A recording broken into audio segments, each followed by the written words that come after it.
Hey guys, what's going on? Long time no see. I actually did not plan this video. It's a really pretty day today, and I've been meaning to try to make a video about the greenhouse. I've been kind of observing it and seeing how well it's doing. Well, I'm trying to transition from fall to Christmas. So I figured today's a good day. I'll go outside, I'll clean up all my fall stuff to kind of get prepared to put out my Christmas decorations. We had some hay bales in the front in the fall for decoration. I use them in the chicken coop for the winter to keep them warm to winterize the coop. But I got quite a few hay bales. I don't know if I'll use them all in the coop. I just decided to go out and start cleaning stuff up today. And as I was moving these hay bales, I was like, because I don't need all of them for the coop right this moment. I may later on, like when it gets really cold. I was like, you know what? I bet I could put them in the greenhouse to help keep it warm. Keep the temperature at least above freezing. So I've kind of gotten in the middle of reorganizing this greenhouse. I've actually already started kind of tearing it apart, but I thought I could put hay bales down the side, maybe to the back, and just really prepare it for seed starting, is what I'm thinking. So I can just come out here and plant away in an organized greenhouse. So it's a mess right now, but I figured I would take y'all along to check out what I'm gonna do and then talk about the greenhouse. It's like this is gonna be some good footage, so stick around to see what comes at the end. I've got a visitor. Not happy about that. Lord, don't let me get stung. Stay away, wasp. Get out. You're not welcome. Right now, it is actually almost 100 degrees in here. It's hard to tell where the red is, but it's right here, right below the 100. So it's pretty hot in here. During the day, the temperature raises drastically. 50 or 60 degree day, it's like 100 degrees in here.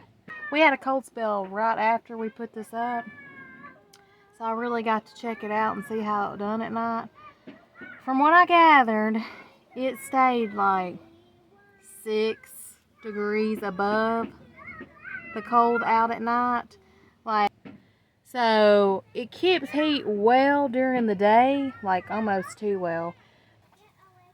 As soon as the sun goes down, the temperature drastically drops in here. I don't think it would do well as a full-time greenhouse unless you figured out a way to put a heat source in here, or maybe added some protection to it, some extra layers of plastic. My goal is to use as least electricity as I can. I just want to start seeds in here early in the winter and keep them out here instead of in the house. It takes up a lot of space when you start doing seeds. I'm not expecting anything more, but if it is able to keep some of my plants alive, some of my warm climate plants in the winter, that'd be awesome. Sounds good to me. But like I said, my ultimate goal is really just to start seeds in here for the garden. Like, I want to get a head start. I would not recommend putting peppers or tomatoes in here when it's really, really cold, because I think they don't like being under 40 degrees, period. And we get, here in Middle Tennessee, we get like really cold winters around February.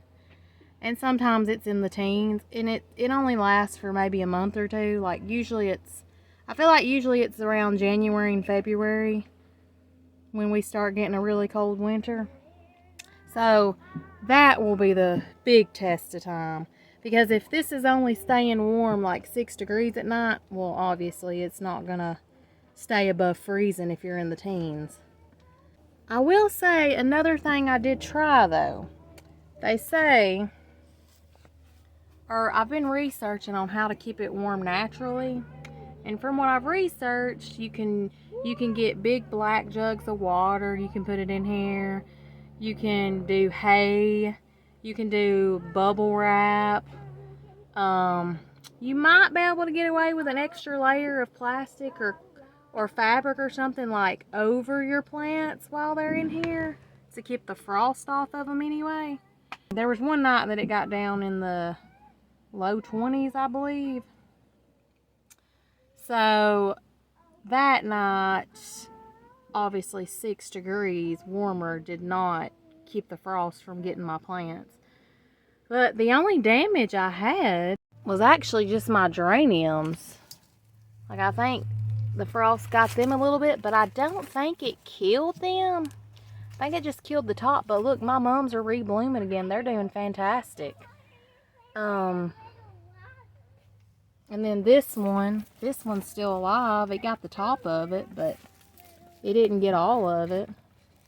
And then here's my rosemary, and here's my mom's too. They're still alive. These mums are doing really good. They're blooming again. But really, I am pleased with the results so far, especially for seed starting, because it's done well.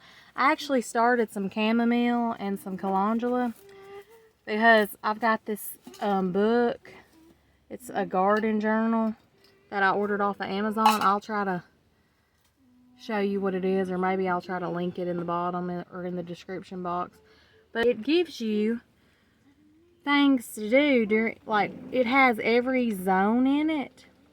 So you just go look to your zone and it shows you, it tells you each month things that you should do during that time. So it suggested that I plant some of my spring seeds like chamomile and calendula, because chamomile and calendula, I hope I'm saying that right, they do better in cooler weather.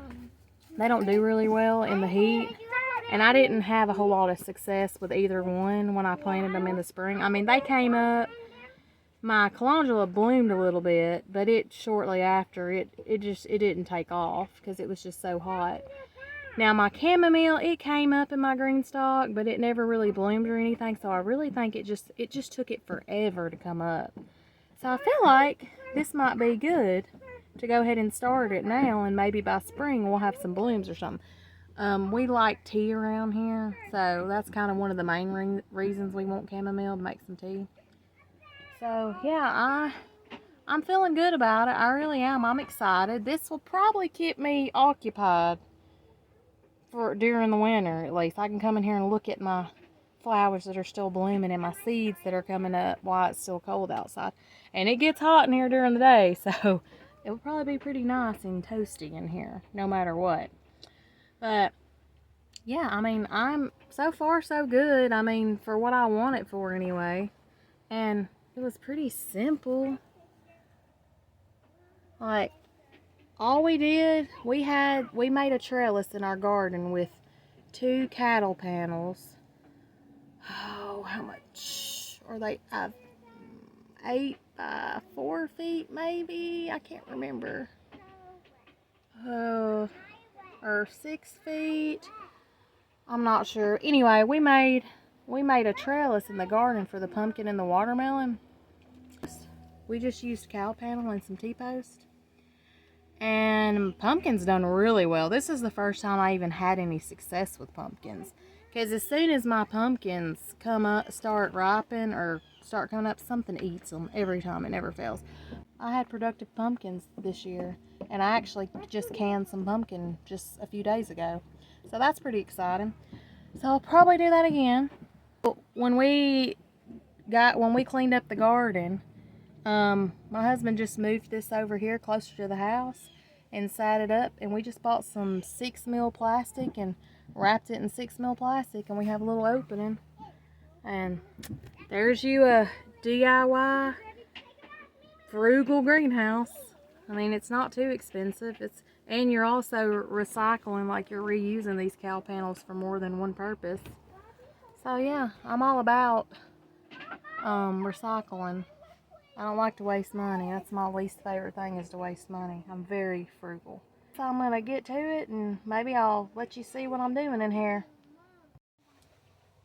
Okay, let's see what I figure out. Let's see if I can get this in order for spring.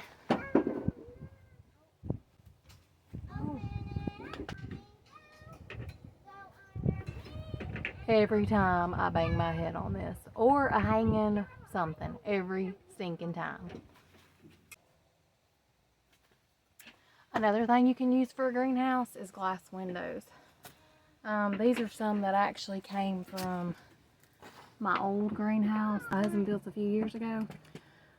The rest of it was pretty much done. It got ate up by termites and it was weathered really bad, but I was able to keep the doors from it. And it was just one that you open up and put plants in it. You didn't walk in it. Another good thing that draws heat. It's a good heat conductor. There's lots of crafty ideas you can figure out. So I'm going to try to come up with something and see what happens. I'm going to put water in. Soil is also a good idea for absorbing heat and releasing it. So the more plants you have, the more heat you're going to have in your greenhouse.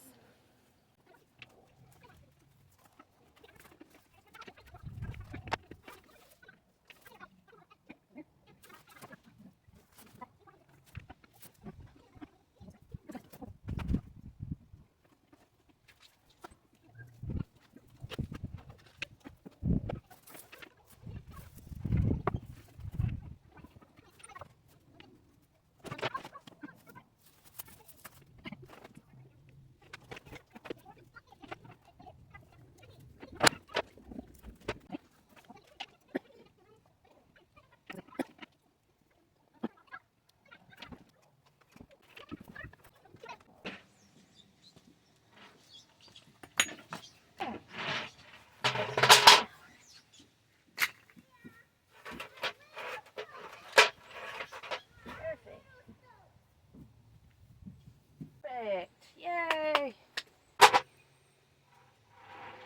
Awesome. Okay, move. Get out of my way. I'm trying to be productive. Hi. Oh. I just said hi.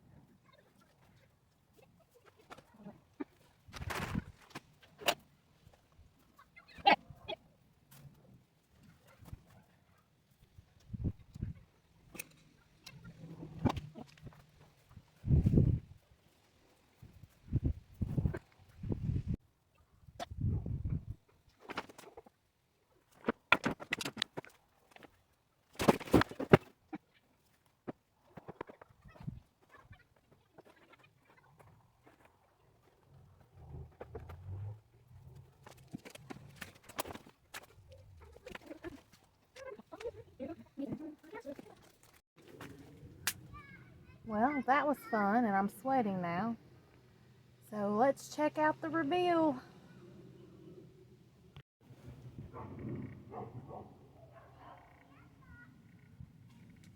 There's a little picnic table with my seeds I've already started, and look, do you see the green coming up? It's hard to see the chamomile, but there's chamomile, and there's some calendula. These are my candles. One of the reasons I kept this picnic table in here is because obviously I don't want to sit candles on hay. That would be a terrible idea if I do decide to light them when it gets really cold. So this is a safe place to sit them. Here's my chair, because every gardener needs a chair in their garden, which this is my garden for the winter. Here's some of my planters, and then I just lined the back with hay. I really tried to think it through. There's some hanging. Here's my green stalk. I decided to put my green stalk in the middle because I figured it would be the most protected. in the middle. And it's cute. It's like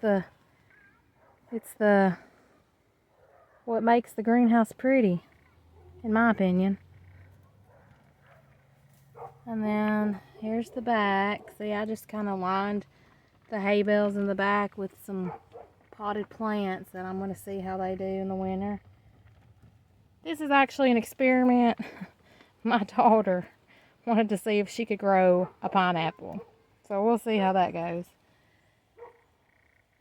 And some of these are perennials, and some of them are not, but they're annuals. There you go. And then there's my windows. I thought I could probably take the windows and maybe use them for extra protection when I start my seeds, like make a little arch with them, or just put it up, like make it an arch, just prop them up like on the hay bale and go to that, and that would probably do really well with a protectant in the winter. Here's some of my mom's. Here's a hanging basket. And there's my other pot, and this is just some of my supplies. I have much more outside of the greenhouse, as you can see. Hopefully all of them will be filled come February, or most of them anyway. And I got my water, which I'm probably going to water my green stalk because it is all really hot in here right now. And then this is just, I've actually got a project for this. I have a wandering Jew that I want to root inside and try to fill this pot with it throughout the winter. But yeah, there's the reveal. Oh, it's still about 100 degrees in here. I don't know if you can tell. It's hard to tell on camera. But there it is. I'm excited.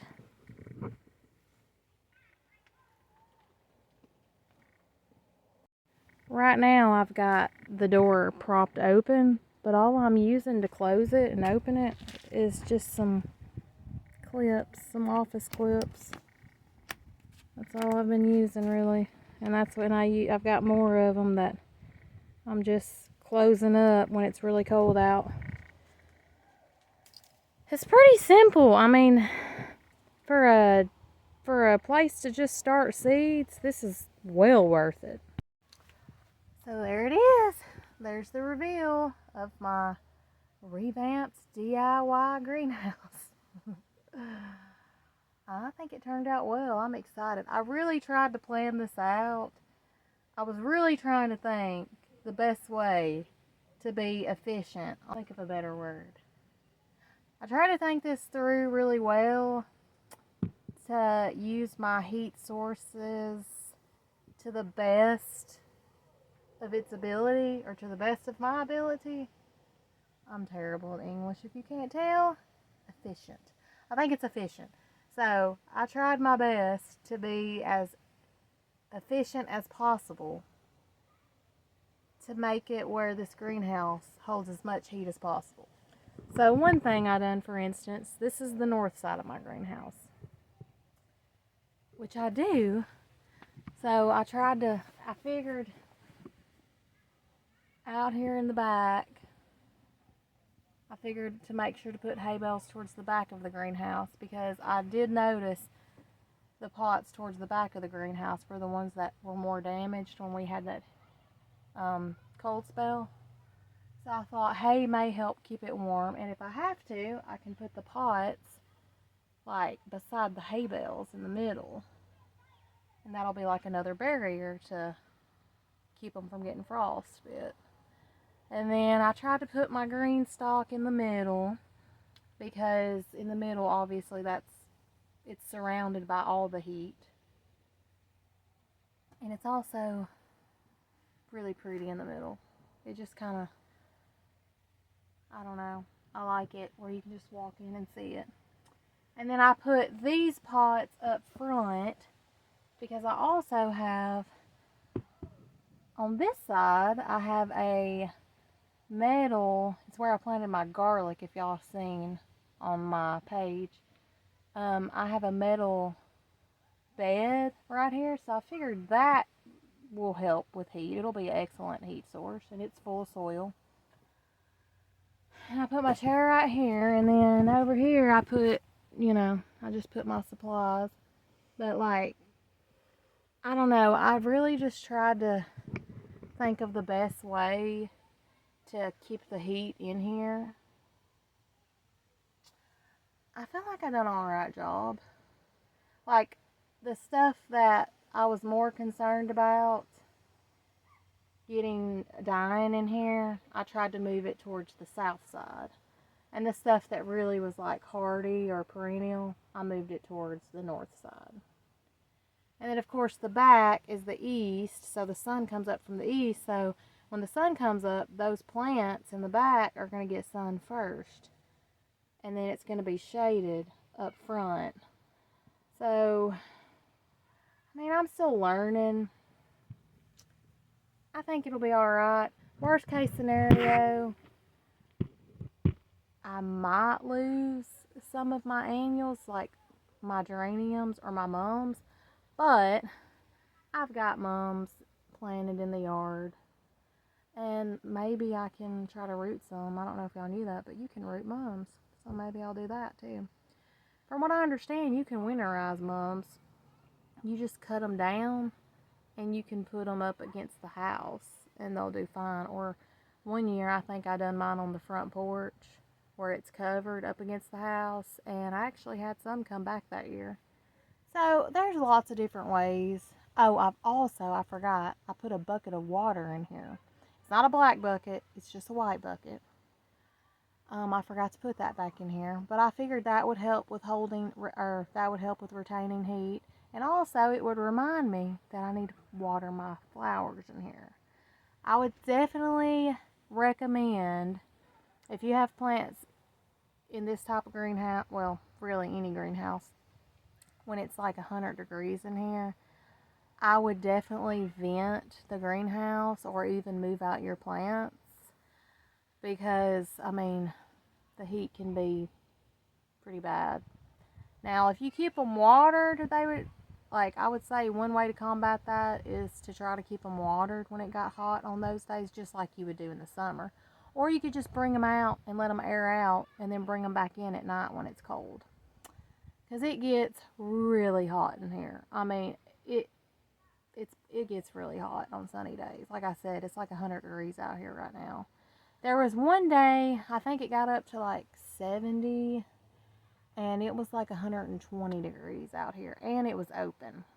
So I just kept an eye on my plants, and I watered them that day, and I took some out that I was concerned about that might be damaged by it. But all in all, if you just want something to start seeds in, this is a great option. Because I don't know about y'all, but when us gardeners start seeds in the house, and then you transplant them, and like they just get, I mean, there's not a whole lot of good places. I don't use grow lights. I just use my laundry room and my washer, because I have like a window that does really well in there. But of course, they still don't get enough light when I put them on the washer and when I have a ton of them, because they get leggy. So honestly, I think this is a great option if you want to get a head start on your growing season. Now, I did winterize my peppers. I've never winterized peppers before. This is the first. I brought them in because I think peppers are really cold. They're really sensitive to the cold, so they don't need to be under like 40 degrees. So on a 20-degree night, when it's in the 20s, and 6 degrees, is still going to be below 40. So I would not recommend bringing them out here unless it's not going to be freezing, or unless it's going to be around the 40s at nighttime. So I'm going to keep them inside and try to winterize them through the winter and see how they do. But I hope y'all enjoyed this video. More content to come. It's just, I'm busy and I have all the things to do. The holidays are coming up. And also, I don't want to stress about this. I want to enjoy it. So I kind of just came to the conclusion that I'm just going to make videos when I feel like making videos. Like, I don't want to rush and try to brainstorm and try to figure out what videos I'm going to make. Because I've done that in the past. And when I do that, I end up not even posting the videos. And so I'm just like, you know what? I don't want to be overwhelmed by it. It's just for fun. I just want to share my gardening experience with everyone. And you know, if I get subscribers and I start getting some kind of income, that's great. But that's not my ultimate goal. My ultimate goal is just to get on here, have fun, and share with others about gardening. It's just something for me to do. Like, I enjoy gardening and I enjoy sharing it with people. So, just bear with me. Stick around. Mama. Hopefully I'll get better and better at this. And I'll have... Pajama. Okay, hang on. Hopefully I'll have more content more often. And I guess I'm going to get off here because I am being demanded right now. Somebody is ready to get inside and I don't know. Maybe they're ready to take a nap. Who knows? But I will see you next time. Bye. And hey, don't forget to subscribe. Lindsay from Chickens and Roots. Have a blessed day. And plant some seeds. Or is it sufficient? To be sufficient or efficient? To be efficient or to be sufficient? No, it's got to be efficient. To be efficient. Is it efficient or sufficient? Oh, well now I can't even say it. Efficient. Okay, let's